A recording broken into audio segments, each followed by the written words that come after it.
पूर्व काल से यह बात कही जाती रही है कि सत्य परेशान हो सकता है लेकिन पराजित नहीं होता। सत्य जब भी परेशान होता है और मजबूती के साथ उभर करके सामने आता है। इस तरह से सत्य हमेशा से अपना प्रभाव दिखाते रहा है। जो लोग सत्य के राही होते हैं उनका जीवन चमत्कारों से भरा होता है और फिर आगे चल करके वही आदर्श पुरुष के नाम से जाने जाते हैं। ऐसे ही सत्य के ग्राहक रहे हमारे परम आराध्य पूज्य गुरुदेव। पूज्य गुरुदेव ने अपने जीवन में कभी भी सत्य के साथ समझौता नहीं किया।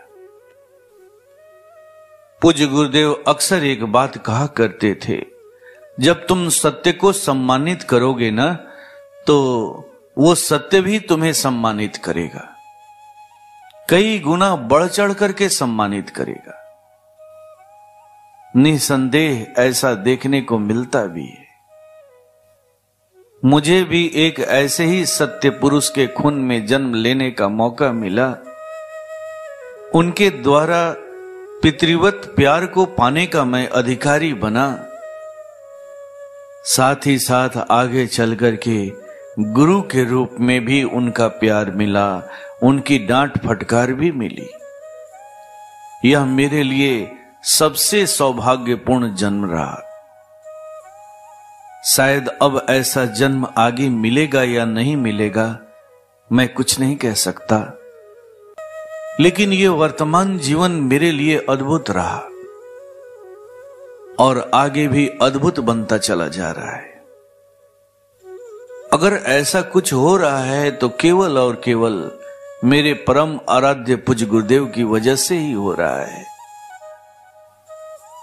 आज मैं आप लोगों के सामने परम पूज्य गुरुदेव से संबंधित एक ऐसी घटना का जिक्र करूंगा जिस घटना से यह साबित हो जाता है कि सचमुच जब हम सत्य को सम्मानित करते हैं तो वो सत्य हमें किस प्रकार से सम्मानित करता है। अक्सर हम सत्य को सम्मानित करने से घबराते हैं, भागते हैं, डरते हैं, लेकिन पूज्य गुरुदेव के ऊपर यह घटित घटना बताती है कि नहीं, सत्य को अगर आप सम्मानित करते हैं तो वो सत्य भी आपको कई गुना बढ़ चढ़ करके सम्मानित करता है। बात सन 1975 की है। उन दिनों पूज्य गुरुदेव अपने गांव सुजानपुर रहा करते थे। घर पर लंबी चौड़ी खेती गृहस्थी थी। खेती अच्छी तरह से हो इसके लिए पूज्य गुरुदेव ने एक ट्रैक्टर खरीदा था। गेहूं की बिजाई चल रही थी। संजोगवश ट्रैक्टर में कुछ कमी आ गई, कुछ खराबी आ गई। आनन फानन में आरा एजेंसी से एक मिस्त्री बुलाया गया।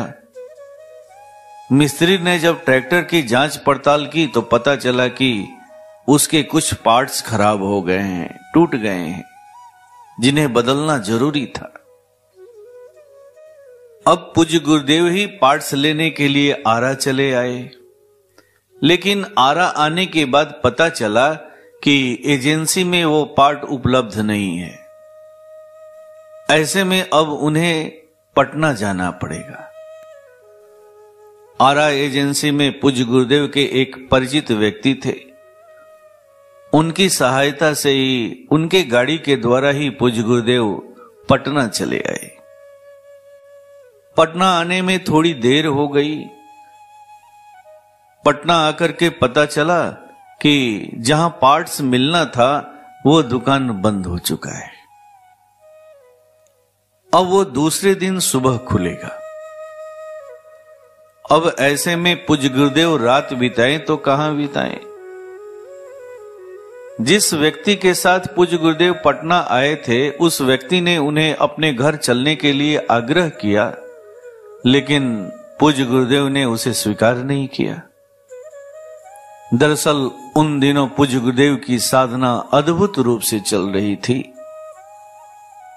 ऐसे में उनके अंदर में थोड़ा बहुत छुआछूत की भावना भी थी। वो हर जगह बैठते नहीं थे, हर जगह सोते नहीं थे। घर पर भी उनकी दिनचर्या कुछ अद्भुत थी, अलग थलग थी। उनके बिस्तर पर कोई बैठता नहीं था। माताजी तथा उनकी एक भतीजी थी निर्मला, जो उनके स्वच्छता का काफी ख्याल रखा करती थी। ऐसे में उनकी आदत पड़ गई थी लोगों से दूर रहने की। इसलिए पूज्य गुरुदेव ने निर्णय लिया कि वो रात्रि विश्राम प्लेटफॉर्म पर ही करेंगे। पूज्य गुरुदेव बताते हैं कि रात्रि 10 बजे उन्होंने एक प्लेटफॉर्म टिकट लिया और फिर प्लेटफॉर्म पर ही थोड़ा सा खाली जगह देख करके अपना तौलिया बिछाया और वहीं पर लेट गए। लगभग रात्रि 2 बजे के आसपास मजिस्ट्रेट चेकिंग हो गई। जब टीटी ने एक टिकट मांगा तो पूज्य गुरुदेव ने प्लेटफॉर्म टिकट बढ़ा दिया। पूज्य गुरुदेव ने सारी सच्चाई बताई। उन्होंने कहा कि वो किसी ट्रेन से यहां नहीं आए हैं, वो एक कार के द्वारा पटना आए हैं, लेकिन रात्रि विश्राम के लिए वो यहां चले आए हैं। इसके लिए उन्होंने प्लेटफॉर्म टिकट भी लिया है। लेकिन पूज्य गुरुदेव को ये बात पता नहीं थी कि प्लेटफॉर्म टिकट की वैधता 2 घंटे की ही होती है। दरअसल उन दिनों जो प्लेटफॉर्म का टिकट हुआ करता था, उस पर समय अंकित नहीं होता था कि टिकट किस समय लिया गया है। अगर चाहते पूज्य गुरुदेव तो झूठ भी बोल सकते थे, कह सकते थे कि मैंने ये टिकट 12 बजे लिया है, लेकिन उन्होंने झूठ बोलना पसंद नहीं किया। जो सच्चाई थी उन्होंने टीटी के सामने रख दिया। हाँ, मैंने 10 बजे ही इस टिकट को लिया है। लेकिन इधर टीटी कुछ भी सुनने को तैयार नहीं था। वो बार बार यही कह रहा था कि इसकी वैधता तो 12 बजे समाप्त हो गई है। 12 बजे के बाद प्लेटफॉर्म पर रहना आपके लिए उचित नहीं है, ये कानूनन अपराध है। इस तरह से टीटी ने कहा कि अब आपका फैसला मजिस्ट्रेट साहब करेंगे। इस तरह से पूज्य गुरुदेव बताते हैं कि उन्हें एक कार्यालय में भेज दिया गया, जहां पर उनकी तरह बहुत सारे लोग इकट्ठा थे। सुबह में मजिस्ट्रेट के सामने उनकी पेशी की गई।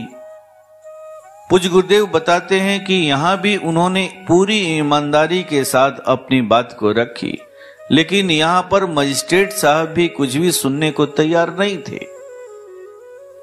मजिस्ट्रेट ने अंत में जुर्माना के तौर पर कुछ धनराशि निर्धारित की या फिर 1 महीने के लिए कारागार की सजा सुनाई। अब दोनों में से चुनना था कि या तो कारावास की सजा काटी जाए या फिर जुर्माना की राशि चुकाई जाए। पूज्य गुरुदेव बताते हैं कि उस समय उनके पास जुर्माना की राशि पूरी नहीं थी,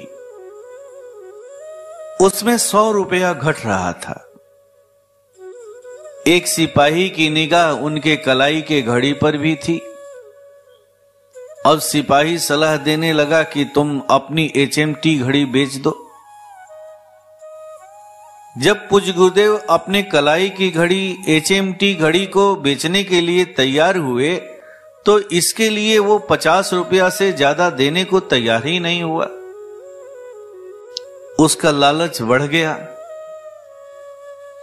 इस तरह से अगर वो घड़ी को बेचते भी हैं तो जुर्माने की राशि में 50 रुपया घट रहा था, कम पड़ रहा था।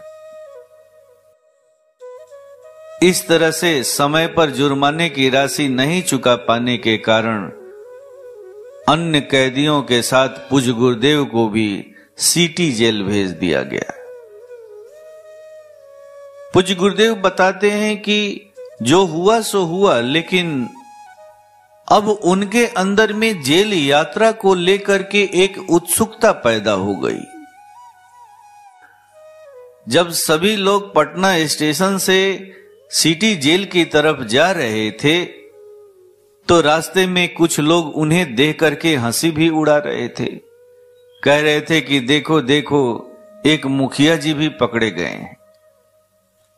दरअसल उन दिनों पूज गुरुदेव सफेद कुर्ता धोती पहना करते थे, साथ में सफेद तौलिया भी रखा करते थे।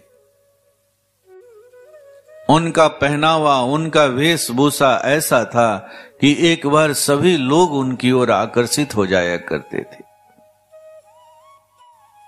पूज गुरुदेव कहते हैं कि किसी तरह से दृष्टि दंश का सामना करते हुए वो लोग सिटी जेल पहुंच गए।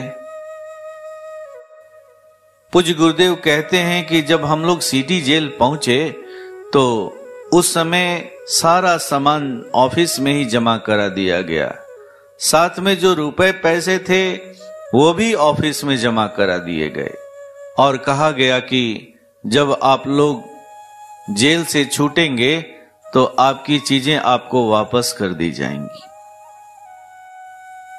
वहां पर एक सिपाही जी ने कहा कि ऐसा करिए कि अगर आप लोगों को अपने घर परिवार वालों को सूचना देना हो, टेलीग्राम करना हो तो आप लोग कर सकते हैं। ऐसे में पूज गुरुदेव ने एक टेलीग्राम का खर्चा उस सिपाही जी को दे दिया, साथ ही साथ एक चिट्ठी भी लिख करके दे दिया। लेकिन सिपाही जी भी ऐसे ही निकले।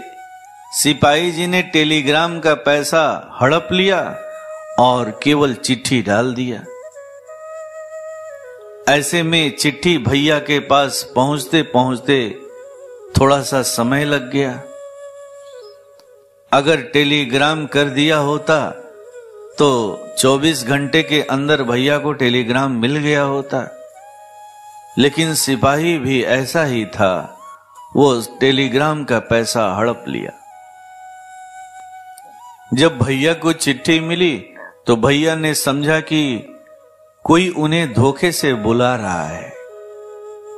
लेकिन जब उनके भैया सिटी जेल पहुंचे और पूज गुरुदेव को वहां उन्होंने देखा तो उनकी आंखें भर आईं, उनका हृदय फट पड़ा। वहां जाने के बाद पता चला कि रिलीज ऑर्डर लेने के लिए उन्हें लखीसराय जाना पड़ेगा। इस तरह से वो अपने भाई को छुड़ाने के लिए लखीसराय चले गए। आइए अब चलते हैं जेल जीवन की तरफ।